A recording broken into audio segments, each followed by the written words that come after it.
Welcome to AP European History with Dr. Brovkin. Uh, this is the playlist on Russian Revolution. Uh, and last time we discussed the February Revolution, the abdication of Nicholas II. I mentioned the fact that he was forced out of power by the um, action of the general staff of the Russian army and by what some people refer is the conspiracy of the aristocracy. Today, I'd like to focus on the events of spring and summer 1917, something that's known in Russian history as the April crisis and the June crisis that are associated with two persons, Pavel Miliukov, the leader of the Constitutional Democrats, and Alexander Kerensky, who was going to be the prime minister. But but first, let's discuss the following. What were the issues that stood before these people? What did the political parties in Russia, in the Duma and in the Soviet, Petrograd Soviet, what did they have to do? What accomplishments they thought they were going to have to do? And now that Russia was free from the Tsar, how did they define the situation? What did they think they had to accomplish? Uh, these are basically three questions. The first question is the organization of state, that is to say, the question of political power, whether Russia is going to be a republic or whether it is going to be a monarchy.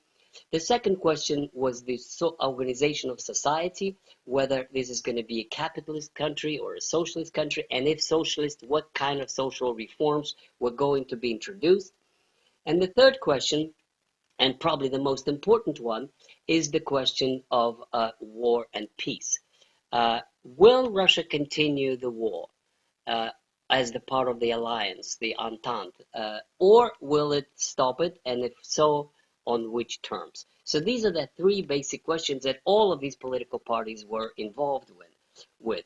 And when we consider these parties, I will do it one by one, and I shall start with the uh, political parties on the right, the conservatives and the nationalists. Now, as I mentioned before, the conservative and nationalist parties were associated with the so-called Octobrists. This is the party named after October 1905, when the Duma was created, the Russian parliament. But in the context of World War I, the Octobrists were the most nationalist, the most monarchist party that were pretty much defeated. They were out of power. They were overthrown together with the Tsar, and there was basically, this was the time when they were out. There was a part of them that were with a so-called pro-German orientation. They wanted to somehow resolve the issue of the war without Russia's defeat, but also on good terms with Germany. But they were out. And the second part of aristocracy, the one that actually forced Nicholas to abdicate, are liberals, and they are known primarily as a party of constitutional democrats, cadets. Their leader is Pavel Miliukov. He's a professor of history. He is the member of the Duma, and now he is the Minister of Foreign Affairs of the provisional government in this new coalition government between constitutional democrats, cadets, and the socialists. Now, Miliukov was a professor of history. He's a very respected man, and he made himself a name for his famous speech, which he made in 1916, which is called, the speech is called, "What is it? Is it stupidity or treason?" He referred to the incompetence of the Tsarist generals and the fact that Russia was losing in the war, and he essentially put a question: either Nicholas is a fool, and then it is stupidity, or whether there is treason around him, meaning that there are dark circles around him that are actually secretly working for Germany. So he positioned himself as a kind of proponent of democratic reform, of continuation of the war, and he was among those who would say that the Tsar had to be removed in order to save Russia. So this is the kind of a political position. So since he was against the Tsar, he was sort of on the good side right now and was popular. So the values of the cadets, these were people who were doctors and lawyers, professions, businessmen, educated society. This party was going to do very well in the elections to the Constituent Assembly. So it's a very important political party, a liberal party in the true sense of the word. They wanted victory in the war and democracy, and of course capitalism. And they were very interested in political and social reform in cooperation with the socialists and with the workers. They were quite, in full sense, a liberal party, in a full sense of the word. So what really got things to a crisis was the note to the Allies that he made on the 18th of April. In that note to the Allies, as a Minister of Foreign Affairs, he said that Russia would continue to fight to the victorious end. Now, that was no big deal. So, yes, Russia is at war, is not quitting, but this created a huge storm of protests because the socialists didn't want it like this. They wanted peace. They wanted negotiations of peace. Their position was, of the socialist revolutionaries and social democrats, that yes, Russia is at war, but it has to seek peace. And therefore, there was a political crisis. There was a new cabinet that was formed, and Miliukov had to resign. Now, what is the problem here? The problem is that the affair of Miliukov's démarche and the crisis showed that he misjudged the mood of the society. He mistook the anti-Tsarist sentiment for a sentiment for the war. He thought that once the Tsar is removed, we're going to fight better. What he didn't understand is that the removal of the Tsar meant removal of political power and authority. He didn't understand that the officer's power was weakened, that the desertion would strengthen, that the army as such would weaken, and therefore this was not something that was going to lead to his political agenda. So it's a false definition of the situation, as political scientists would say. The political power moved to the left, and now we have the government of socialist revolutionaries and social democrats. So who are they, these socialist revolutionaries? It's very important to define this political party. That is probably the most important political party in Russia in 1917, the party of SRs, socialist revolutionaries. They are not Marxists, but they're socialists. They are a party of peasants. They built themselves a reputation as defenders of peasants for decades. Their movement started in the 1860s and 70s as the populists, narodniks. They were the ones who went to the people. This was a movement of going to the people to serve the great Russian people, to establish schools and agronomies and all kinds of things.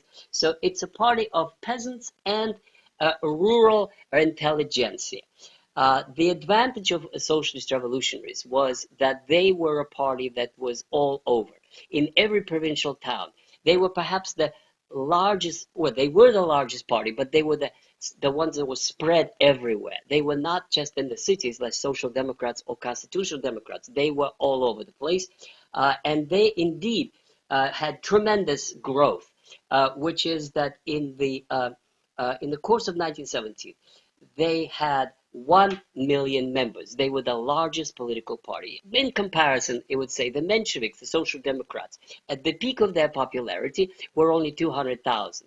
And the Bolsheviks, who had the peak of their popularity in October, when they were at the top of political popularity, they only had 250,000 members. The SRs had 1 million. It shows what an important political party they were. However, they were not united, and as most political parties, they were disunited on these issues, and primarily on the issue of war. Now, on the issue of peasant reform, the rural reform and giving lands to the peasants, yes, they were pretty much the same. This is what held the party together. And I mentioned it in a preceding video that they were elaborating, they were working on the reform with compensation to the owners, with giving land to the peasant communities, and so on and so forth, and it took time. But it is on the question of war that there was a serious divide in the Party of Socialist Revolutionaries. So, the right wing of the party was represented by Mr. Avksentiev, who would later on be chair at the pre-parliament, So their political platform was very easy to understand. It was a war until victorious, and in alliance with, in the coalition with constitutional Democrats, plus land reform. The center of the party is associated with Viktor Chernov, who was definitely much more preoccupied with the land reform and Constituent Assembly, preparation for elections to the Constituent Assembly, and the peace program. So the peace program was that Russia would fight as long as it is attacked, defend a revolution, defend Russia, but the purpose is to convince the allies to sign peace without delay, to start peace negotiations without delay.